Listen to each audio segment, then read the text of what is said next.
In fact, there were diabetes clinics in Norway and Denmark that closed because there were no more diabetics to take care of during the war. When you take air in through your mouth, you might as well be wearing your lungs on your chest, just dangling them out in the environment.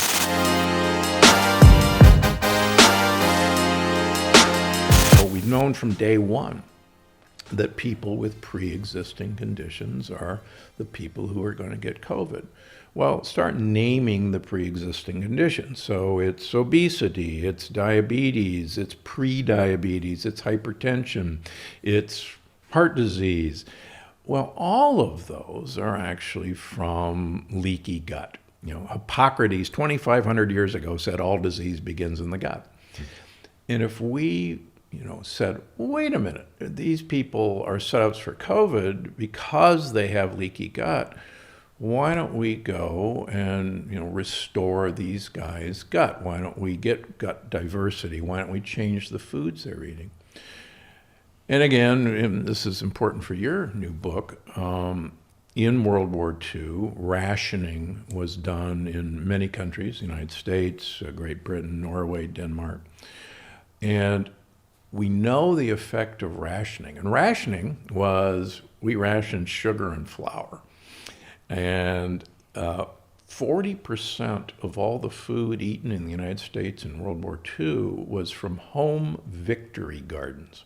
40% of all the food was grown at home.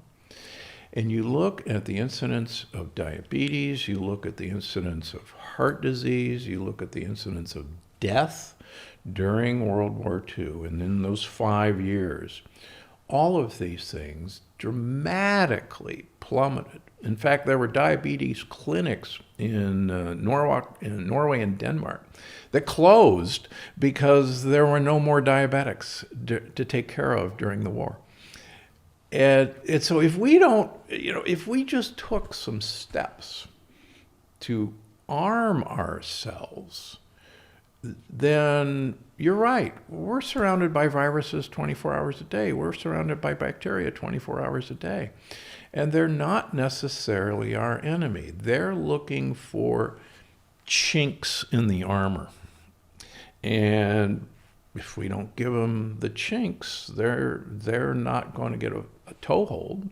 And if they do get a toehold, then our immune system, if we fortify it, it was designed to handle what comes at us. Let me give you something else that we learned from World War II. Now, I've already talked about when rationing was instituted, how much healthier everyone got.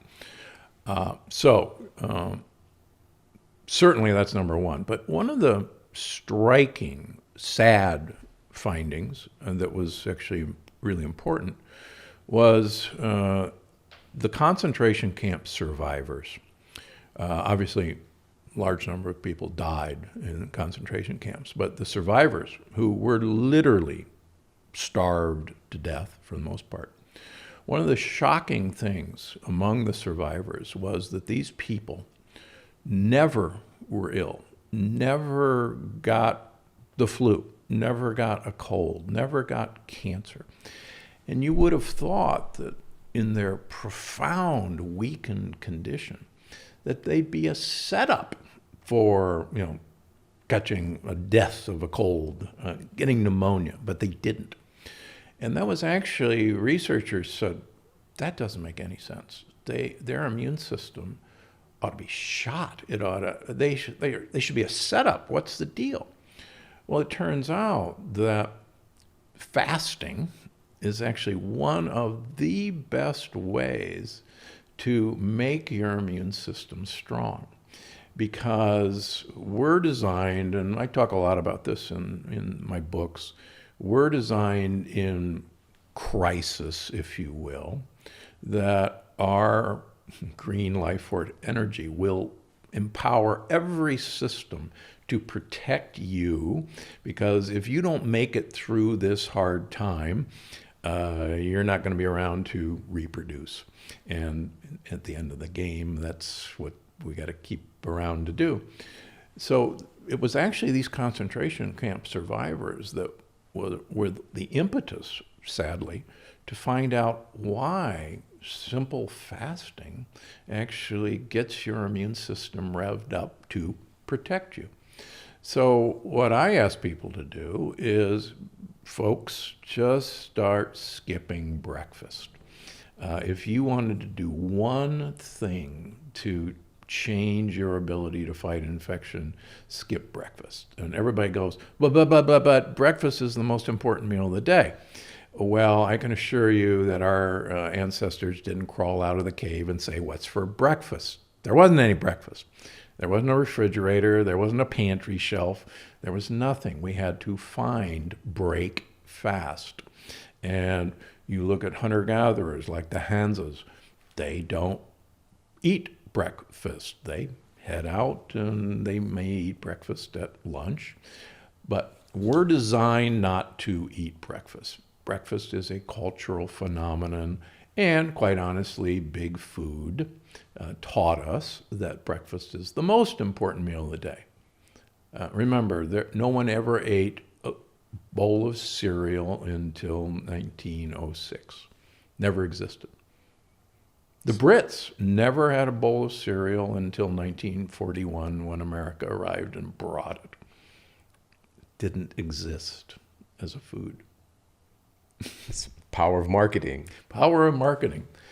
If you say an untruth long enough and loud enough, it will become true. That's fascinating. Thank you so much. I was not expecting that one, but it's so powerful, so true. And all the just revitalization that takes place, the autophagy, the HGH production, all of those things by extending out that fasting window a little bit.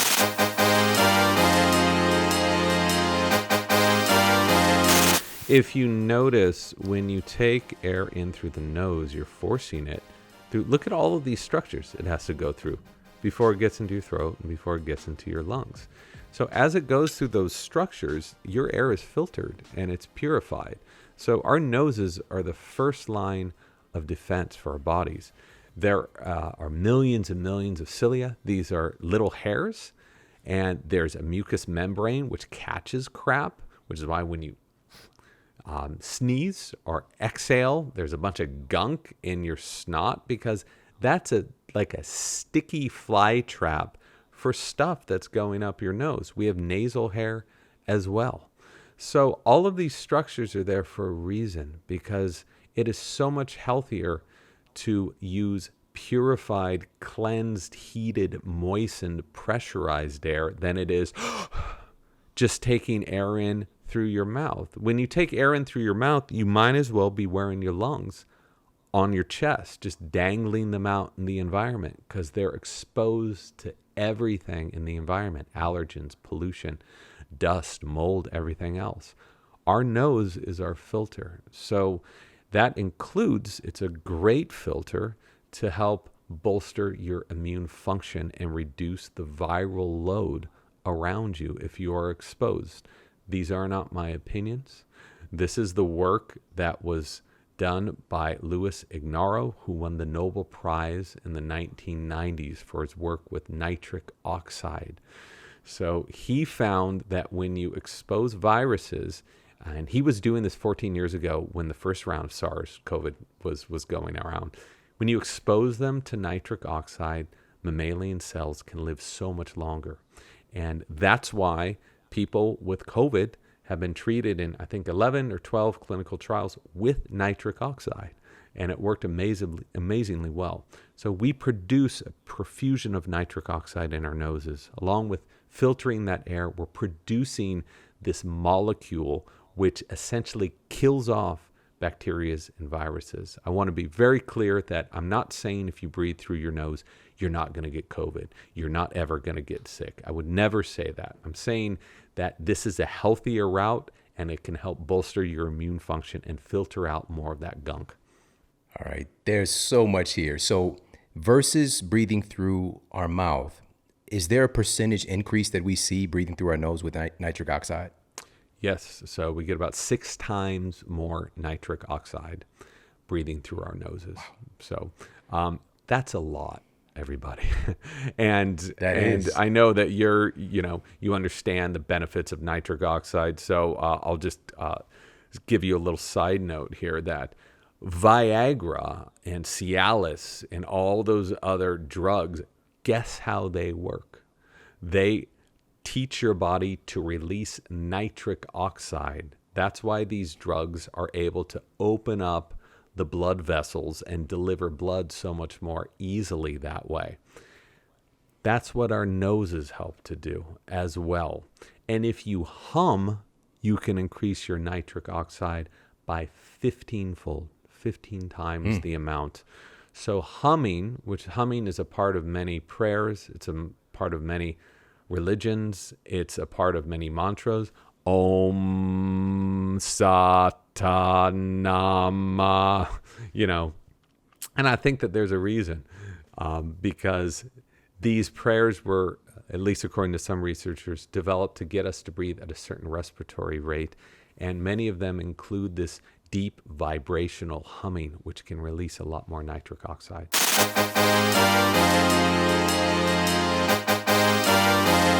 So at this point, we're going to look at the peer-reviewed evidence regarding COVID-19 and vitamin D. We're going to start with a peer-reviewed study published in Scientific Reports.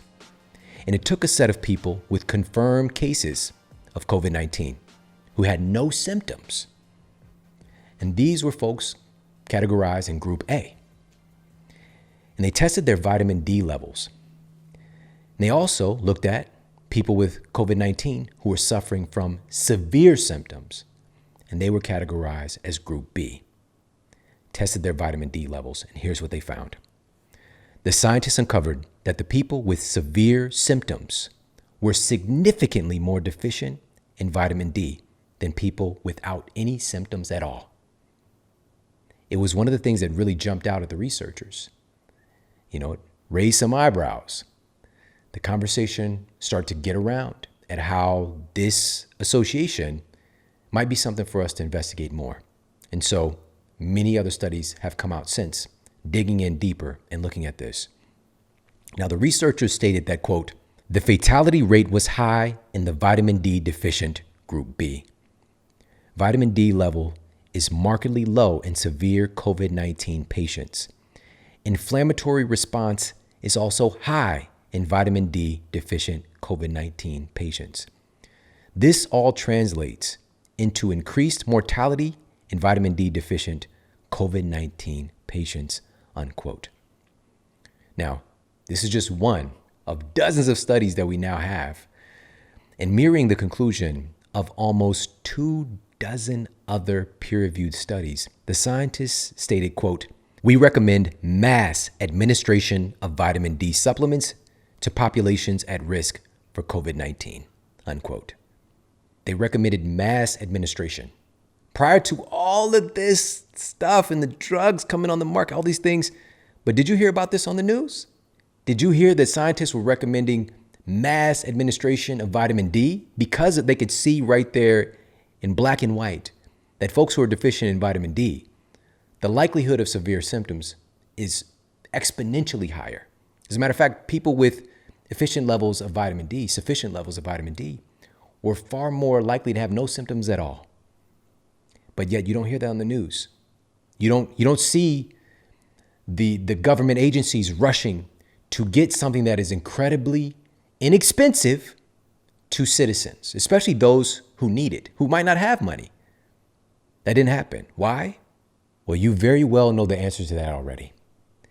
We're talking about multi-billion-dollar industries that are designed and built on the farming of sick people and continuously creating synthetic pharmaceuticals to treat the symptoms that result from abnormal diet and lifestyle interactions. And one of those lifestyle interactions being getting adequate sunlight.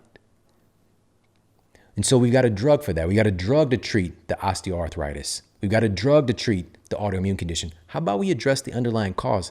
Vitamin D is critical in this equation, right? And it's inexpensive. As a matter of fact, it's free if you go outside, but there's nuance there. All right, now moving on. There are over 20 more peer-reviewed studies affirming the connection between vitamin D deficiency and COVID-19, including another study published in the BMJ, one of the most prestigious medical journals. And it found that COVID-19 ICU risk is 20-fold greater in people who are deficient in vitamin D. 20-fold greater. Not 2-fold, not 5, 20. It's astronomical. The researchers noted that in the study as well. So if that wasn't bad enough, the researchers noted that African Americans are specifically at the greatest risk. Well noted in this study. And you see this in the data with COVID-19 hospitalizations and mortality as well. And we're going to talk more about this in a bit, but a big reason for that, obviously, is melanin. The melanin in darker skin doesn't allow the skin to absorb as much UV radiation. It's really just, it's like a built-in sunscreen. And so we have to adjust for that. And again, we're going to talk more about that in a moment. But here's another study. Now, this is a meta-analysis of 40 plus patient studies published in the BMJ. And it states, quote, collectively, studies strongly suggest essential pro-hormone and nutrient vitamin D is a far more effective potential basal COVID-19 treatment than any additive pharmaceutical available to date. The data exists. It exists. Yet another study. This one affirms that vitamin D isn't just helpful in prevention, it can also be helpful in treatment in regards to SARS-CoV-2. A randomized, placebo-controlled study gave patients with SARS-CoV-2 short-term high-dose vitamin D for 7 days and gave another group of SARS-CoV-2 patients a placebo. Now, both groups in this study, so the placebo group and the vitamin D treatment group, are already deficient coming into the study, which most folks are in this situation. Now, here's what the study found. In the vitamin D group, the test subjects who were given vitamin D, a greater proportion of these previously vitamin D deficient individuals with SARS-CoV-2 infections turned SARS-CoV-2 RNA negative faster, with a significant decrease in the inflammatory biomarker fibrinogen by receiving the high-dose vitamin D3. They turned negative faster than the people in the control group who didn't receive the vitamin D, significantly faster. In some instances, if you look at the numbers, 3 times faster. All right, it's pretty remarkable. The amount used in the study when they're talking about high dose for that short period was 60,000 IU daily for 7 days. All right, so that was the amount that they used in that particular study. Now, again, pretty remarkable. There was no other treatment involved. They used the vitamin D to see what happens. And it has these kind of standout effects. But again, you're not hearing about that because you're not meant to hear about that. That's why this is so important.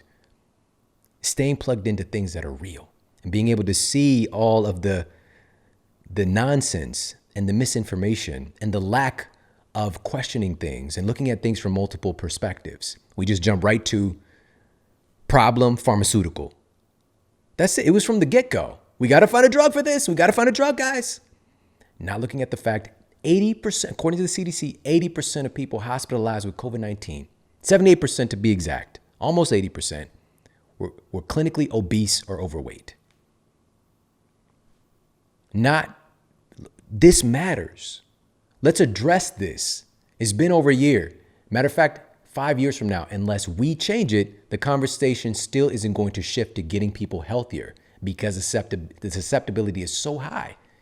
When we're venturing into obesity, also top comorbidities, 94% of folks, according to the CDC's latest report, who passed away with SARS-CoV-2, in regards to SARS-CoV-2 on their death certificate, had an average of 4 comorbidities and or preexisting chronic diseases. We don't talk about the 4. You don't hear nothing about the 4. You just hear about SARS-CoV-2. Let's address the 4. Wasn't that a TV show, The 4? Yeah, it's pretty dope. But we get to address it. We get to change it. We get to change the conversation to reduce our susceptibility because the next thing is coming. The next infectious disease is going to get into a loop. If we allow it to, It's just going to get onto a loop. We're going to keep doing this stuff over and over again. Pandemic, endemic, epidemic. We've been experiencing epidemics and pandemics for decades now. We have an epidemic of heart disease.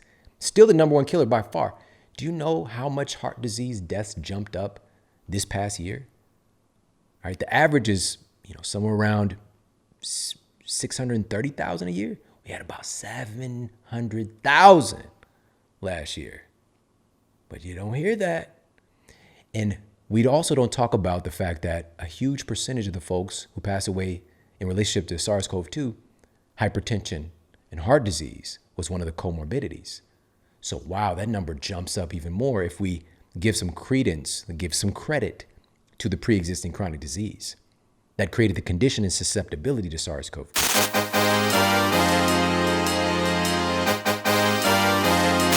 I sent this paper over to you, and I knew that you had already seen it, but I wanted to ask you about this because you also mentioned with the richness, it really holds within it its ability to bounce back. When we have any kind of intrusions or any abnormalities, it's the ability to bounce back. And this recent paper was published in the journal Gut, and it's titled Gut Microbiota Composition Reflects Disease Severity and Dysfunctional Immune Responses in Patients with COVID-19. The researchers uncovered that hospitalized COVID-19 patients consistently had lower levels of immunomodulatory bacteria coinciding with higher levels of inflammation. And you would think that this would be getting more attention. And what I noticed also with the study that kind of jumped out afterwards, and even more so now talking with you, is that they noted that even after they, quote, cleared the virus, their microbes didn't bounce back. It was still at that kind of declined state where they're missing microbes that are associated with robust immune function. Yeah, no, this is a very interesting point. Has not received, this will receive a lot more attention. I'm sure there's so much research going on in this field that in the next 5 years, we'll see papers coming out on many aspects. We need it yesterday, though. Yeah. So we've been so absorbed with fighting the pandemic and less so from preventing the next one. And the next one will come. If you see, we've had several smaller ones. But with all the things going on that we've talked about before, the likelihood of these events is increasing. So, what is the connections? So, COVID-19 enters, our body really through the respiratory system. So you're wondering, what does the gut have to do with it?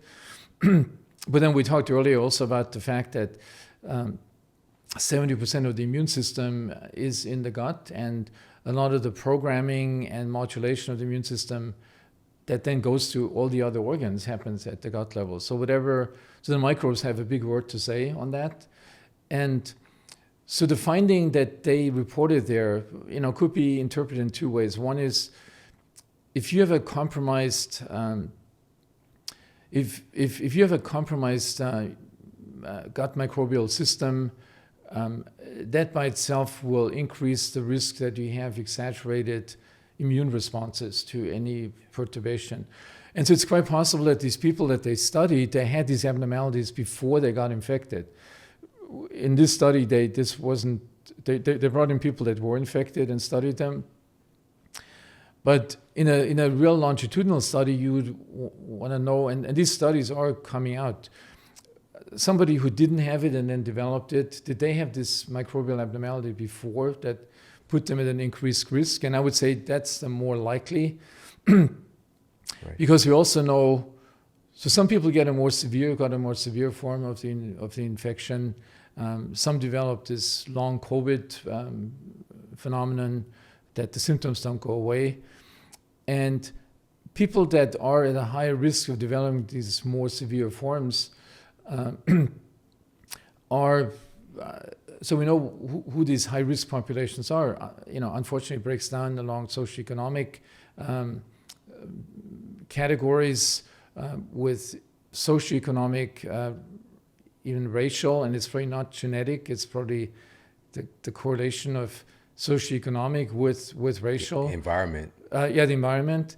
So that a big part of our population eats very unhealthy food, either because it's cheaper, or because they don't have access to, the whole food markets and all these healthy things that are being promoted, like on the west side of LA. It's not, you go to downtown areas, you don't see the same.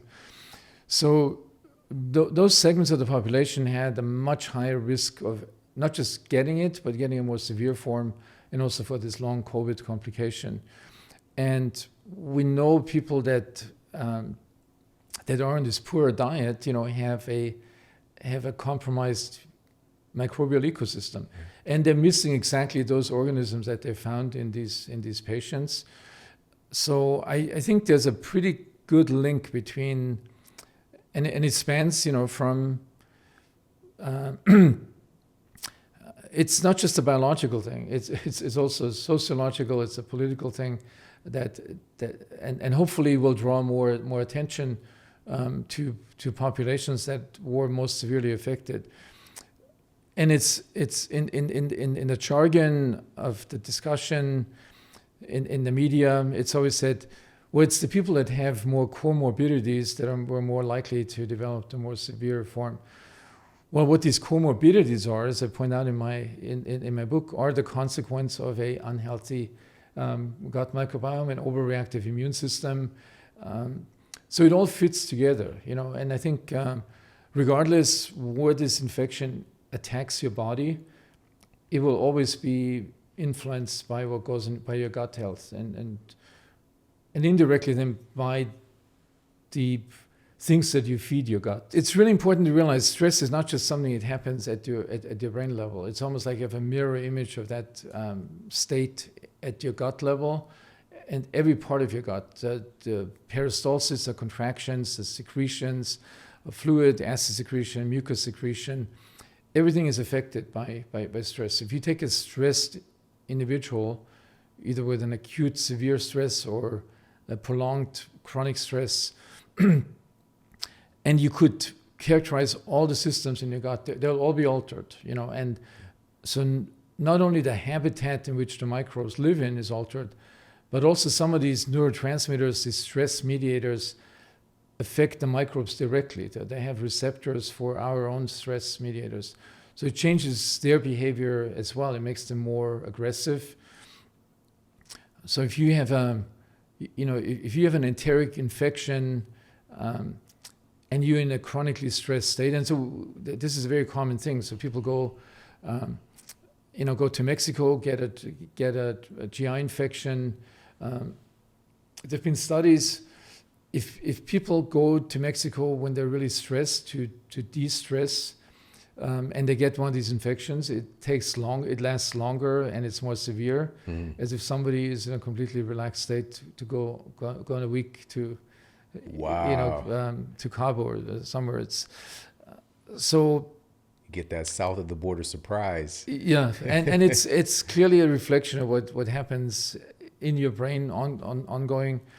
We knew this for a long time, but now we know the microbes are also are affected equally in a direct way by changing their behavior, their gene expression, but also changing their habitat and their. So we know we lose certain lactobacilli during stress, and that has consequences downstream. But we also make individual pathogens more aggressive to attack our gut and interact with our immune system.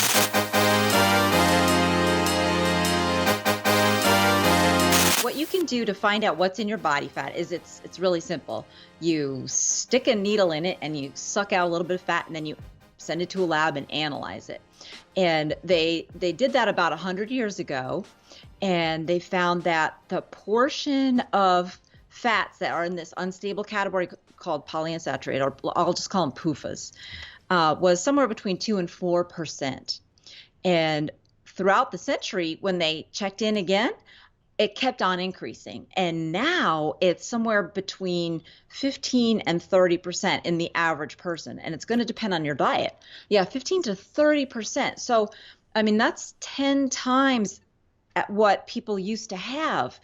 And I mean, it's changing the nature of our body fat. And it's like, think of any recipe, for making anything. If you put 10 times of one ingredient in there, what this recipe calls for, it's a radically different thing in the end than what you were trying to make. And that's what's happened to our body fat. It's radically different now. It's supposed to be our friend. It's supposed to help regulate our body composition. It's supposed to be like a complete system that takes care of itself. Run between our body fat and this communication line between our body fat. Our body fat creates hormones and it sends them to our brain, and the brain receives the hormones in the appetite center. And the appetite regulation center says, oh gosh, there's so much energy here. Let's give this person some adrenaline. So it shoots a message sent down this nerve that goes from your brain to your gut and your heart and a whole bunch of other organs that regulate how much energy you feel, how energetic you feel. And it's called the sympathetic nervous system. And so your body fat talks to your sympathetic nervous system. And the more healthy fat that you have, the more your sympathetic, which is your get up and go nervous system, is activated. So you're supposed to feel like a ball of energy.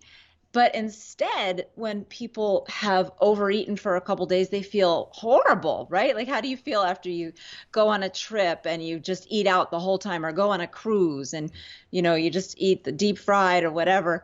People come back and they tell me, oh my God, I felt terrible. And I know it's because of what I ate. But they don't know specifically that it's these oils, these polyunsaturated fatty acids that did not used to be part of the food chain.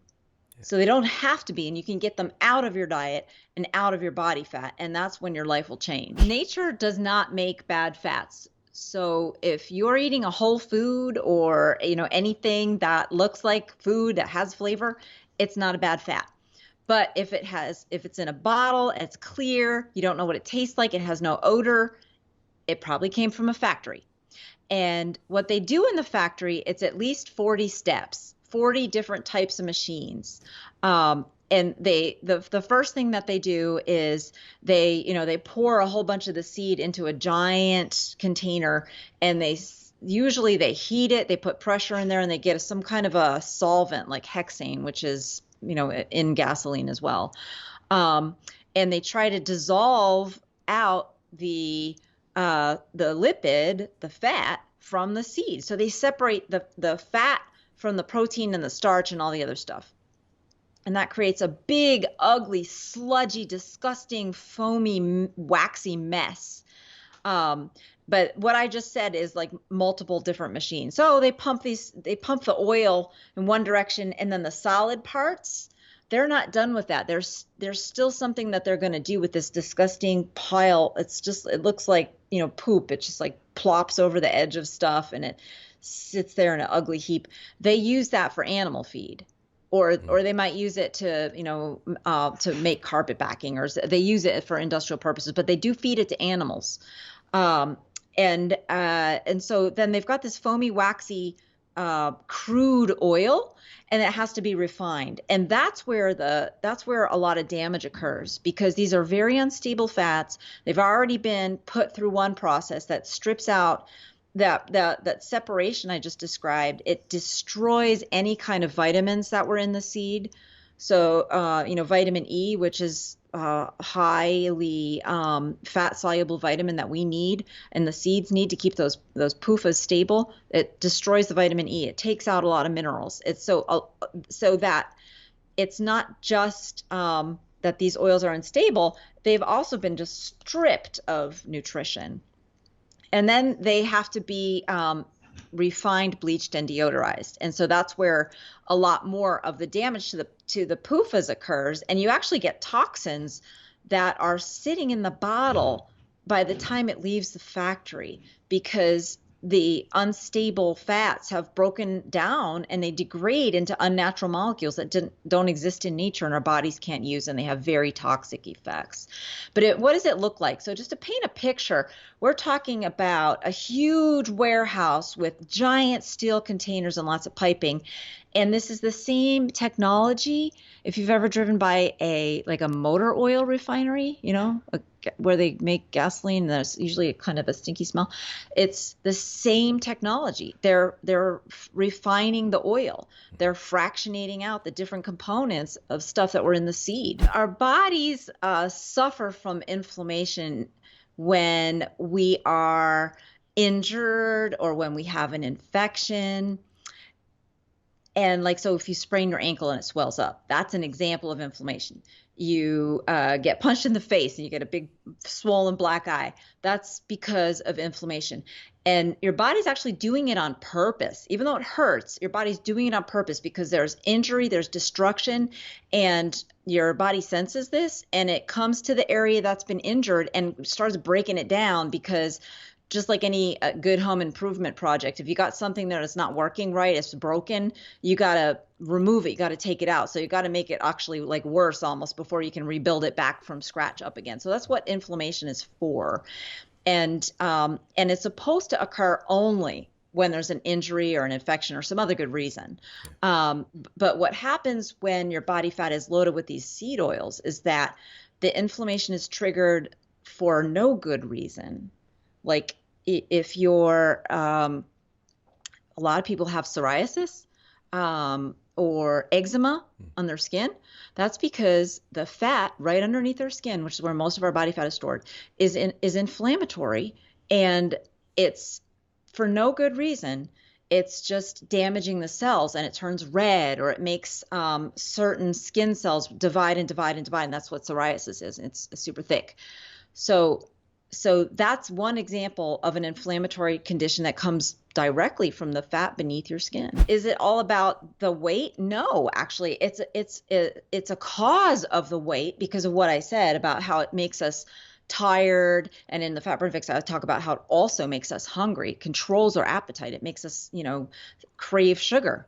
But even if you're a normal weight, if your body fat is still this 30%, 20 or 30%, way too much of these unstable pro-inflammatory fats, your body fat is prone to inflammation, and you can have these diseases even with a normal amount of body fat. And this, I believe, is the number one cause of some serious conditions, autoimmune diseases like celiac disease, like lupus, and cancers. And it's why actually I was on the Bill Maher show recently talking about, the most important thing people can do to protect themselves from the coronavirus is to get these seed oils out of their body, because when, like I said, inflammation is for fighting off infections. So if we have an infection, a viral infection all throughout our body, we are going to have inflammation all throughout our body. So far, so good, right? You cannot fight it. That's a good thing in a normal world. It would be good. It would help us fight the infection. And we feel sick. We feel like we have a fever. We don't want to move. But it goes out of control when we have all these inflammatory fats in our body fat. They incite it's like throwing fuel on a fire, and they make the inflammation out of control. And so that's why when people are dying from the coronavirus, the young people are dying from the coronavirus, it's not actually the coronavirus causing the deaths and the serious cases. It's the body's own inflammation out of control that can't be reined back in because of the diet. Yeah. And I know the frustrating part of this is that we've been told to eat more of these polyunsaturated fats, right? By Harvard, by Tufts, we've been told to eat these things. And so in my opinion, it's wildly irresponsible of, the medical leadership, the people who are running these institutions of metabolic health, to be saying, eat more of this stuff. It's wildly irresponsible. I mean, they've got to know that it's not a good idea. And I think it's business, right? I mean, it's, you could call it politics. If you don't want to talk politics, then Okay, let's talk business. It's good business for the canola oil industry and the soy oil industry. And I mean, that's why we're hearing what we're hearing about food. And food is one of possibly it's the biggest business really in the country, I think, but maybe tied with health right now, Yeah. or poor health. We have no chance of fighting off this virus as efficiently as we would if we just didn't have these seed oils in our body and we had, like a full-on healthy traditional kind of diet. Well, researchers at Johns Hopkins University found that sulforaphane, a plant chemical that is made by broccoli and other cruciferous vegetables, helps to restore the immune system pathways within the lungs that clean out harmful pathogens and reduce the risk of infections.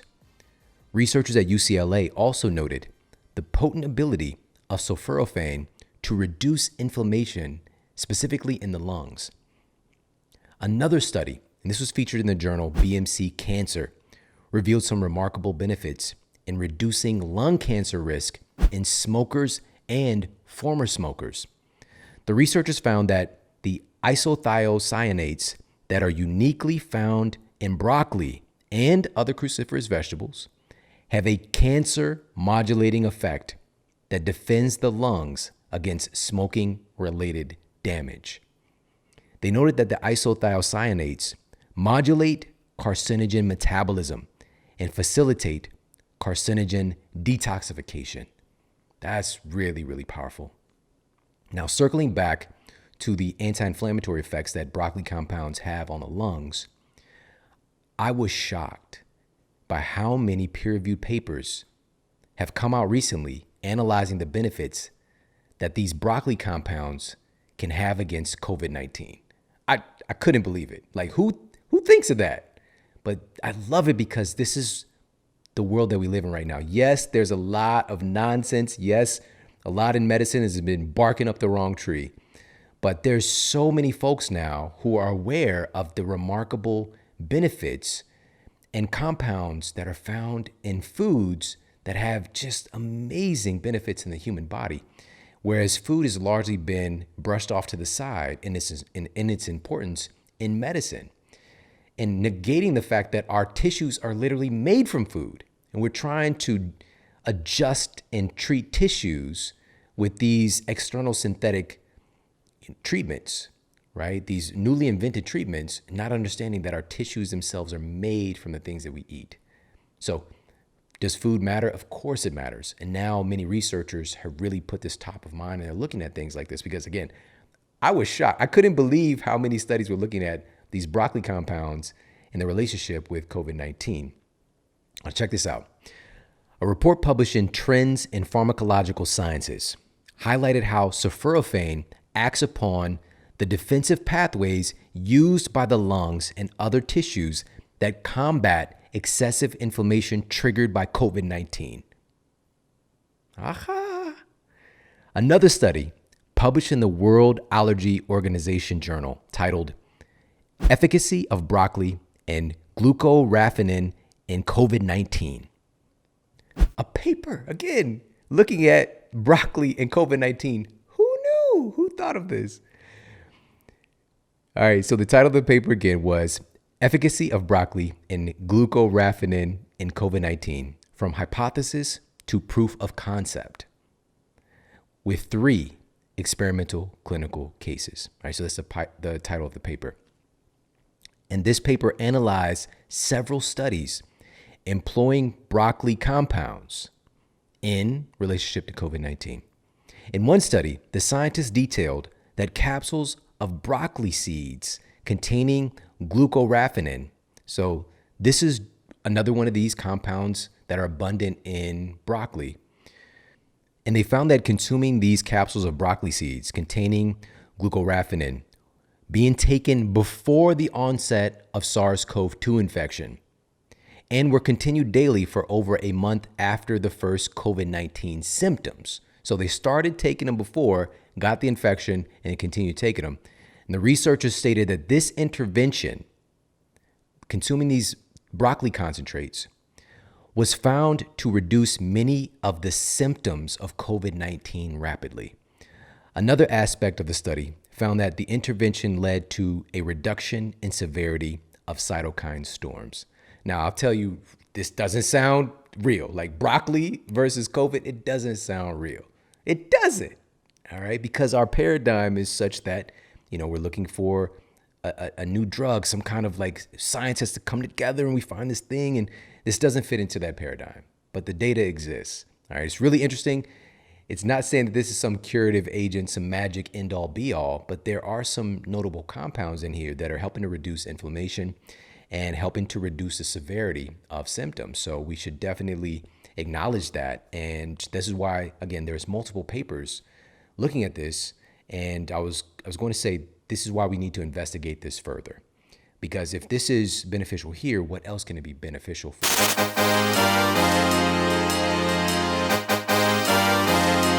Let's think about coronavirus in general. This is a virus that has a tropism or preference for lung tissue. So it goes in, it sits in the lungs, it damages the lung tissue, it makes it hard for us to ventilate. It also seems to have effects on other parts of the body. But the question is, how do we respond to this? And the way that we respond to a virus or to any infection is through our immune system. And our immune system has multiple different components. So if you're thinking about what do you want to do to prepare for COVID, or let's say, what do you want to do right now to keep yourself safe? The conversation, unfortunately, is all about prevention and exposure, which I think is an important part of the conversation. If you are somebody, especially who has high risk of having problems from this, so if you're an elderly person, if you have pre-existing diseases, you don't want to go and inoculate yourself with this bug that might push you over the edge. That's a bad plan. So that's why there's conversation about not going out into big public places and wearing masks and the like. But the other critical and hugely missed part of the conversation is, why are we so vulnerable to this bug? What can we do to improve our resilience? And that's where all of these things that you've been talking about for so many years come into play. People don't want to talk about that. It's not fun. People want a quick fix, whatever that might be. And, vaccination conversations are interesting. I think that is an important part of the conversation, but it doesn't help us when we get the next version of this bug. It doesn't help us when we have a different infection. The question is, why are we so vulnerable to this bug? And that's, I think, a function of the fact that we have pre-existing poor health because of the poor decisions that we've been making as Americans and as a planet, really, over the last 100 or so years. And the connection that I think people need to understand here is, if you have heart disease, or you have diabetes, or you have cognitive issues, even if you have depression, that is telling you about your immune function. Again, heart disease, diabetes, cognitive decline, depression, those reflect underlying immune dysfunction. So now again, we come back to this conversation about all of these people in the United States who have blood pressure issues, or blood sugar issues, or weight issues, or mood issues. These are telling us that there are changes in our immune system. And those are the exact changes that may predispose us to be at higher risk of complications for COVID. So it's a question then of, what can we do to improve our immune function? Not just our immune function as it relates to defending us against bugs like coronavirus, but our immune function as it relates to protecting us and defending against chronic diseases. It's a much bigger conversation, I think, so much more empowering, because now we have all of these things we can be doing instead of just trying to prevent ourselves from breathing in this virus, to increase our immune resilience. The science tells us there's so much more to this. And like I said before, we know that your immune function, that your immune system helps to determine the way that you experience life, your mood, whether you're depressed or happy, whether you're healthy or unhealthy. That if you are to say that you're angry, that you can now say, well, there are parts of the brain that are going to be activated if you're angry. And not only can you see those on a scan, but you can change how those are activated when you, for example, try mindfulness, or even when you try eating different foods. So I think that this awareness that we can kind of dissect some of these problems and then make changes to the things that cause those problems is something that should open a lot of eyes and ears, I hope. because it means that you're not just done if you're stressed. You're not done if you're anxious.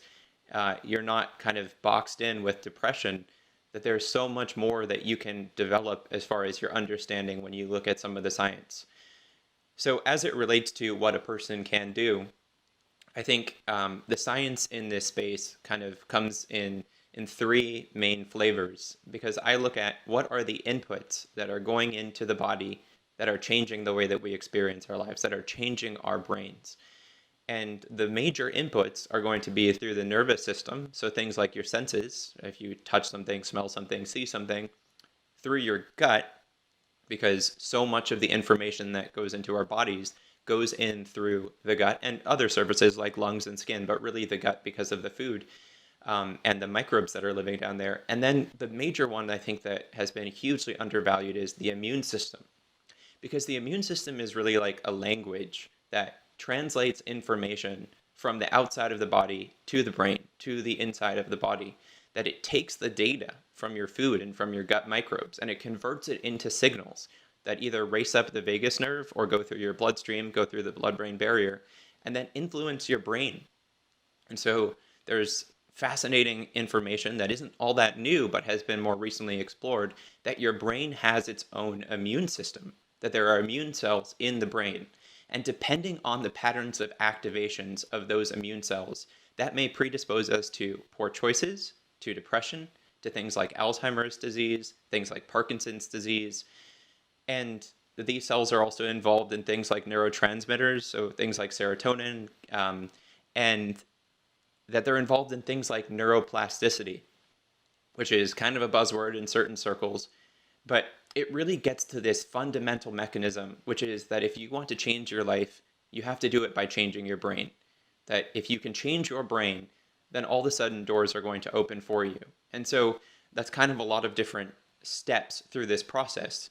But what I want people to understand is if there's something going on in their lives that they're not enjoying, not appreciating, you have the opportunity to just stay in it for however long you want and just not enjoy the experience, or you have the opportunity to change something.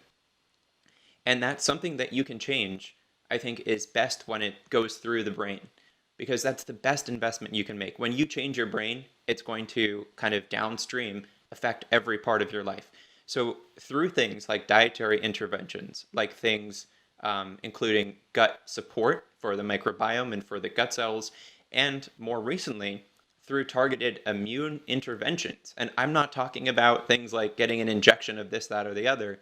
I'm talking about not just supporting the immune system, but getting to the core of changing the way that your immune system functions by nutrition, by exercise, by lifestyle, but targeted, not just this narrative that's been put out, which is you need to boost your immune system. That's not really so helpful, because what if your immune system is already unhealthy? What if you already have a ton of inflammation? You're basically throwing gas on the fire. So what we're talking about here is getting to the cellular mechanisms that direct these parts of the body, looking at how we can modify these molecules that really define our health, that define our emotional state, that define these parts of who we are as a person, that we can change that. We have the power through tailored nutritional exercise and lifestyle modifications to regenerate ourselves from the ground up by changing the personalities of our cells, changing the personalities of our immune cells, and subsequently rewiring our brains and our bodies for better health.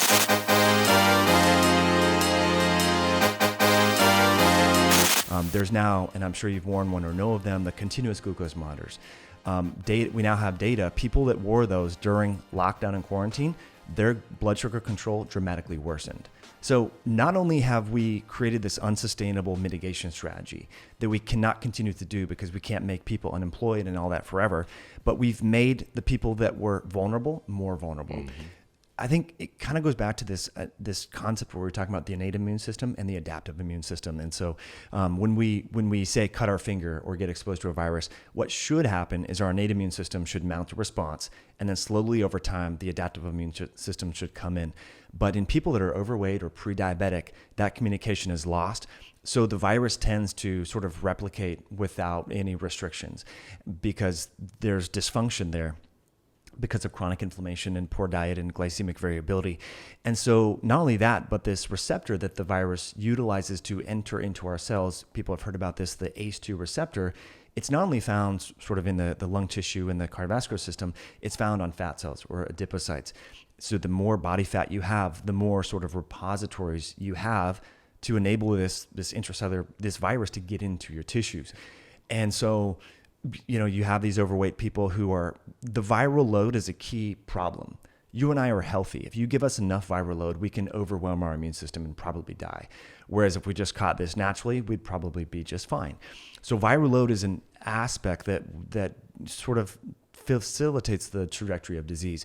And so, the data shows, and more research, and this was actually from like April of last year, one of the first papers in the Journal of Circulation showed that obese people not only have a higher viral load, they carry more virus and they shed more virus too. We need to focus on quality adjusted life years. This is what epidemiologists talk about. So how can we maximize the quality adjusted life years? And what is the potential of your quality adjusted life years if you don't have disease? If you're free of hypertension, you're not overweight, you're not diabetic, your risk of actually dying is really, really small. So I just think that should be the message, and you can reduce that probability by making healthy living like your part-time job, walking to work, going out, spending time with your kids. There's multiple facets of that. And then should we address, communities that are more susceptible? Let's put community gardens in there. Let's get the Jack in the Box and all the subsidized cheap food out of there, because obviously that's exacerbating the problem. So, but then the other argument is people will say, well, you don't want to get this virus at all because of the chronic long-term effects and all that. And I could understand that, but those chronic, lingering, long-hauling effects really are people that have health issues going into it, that already have autoimmunity, that could be improved by their diet and lifestyle. So I think either way, like you could have an argument with the most, vaccinated mask proponent and still both agree that healthy living should be the path forward.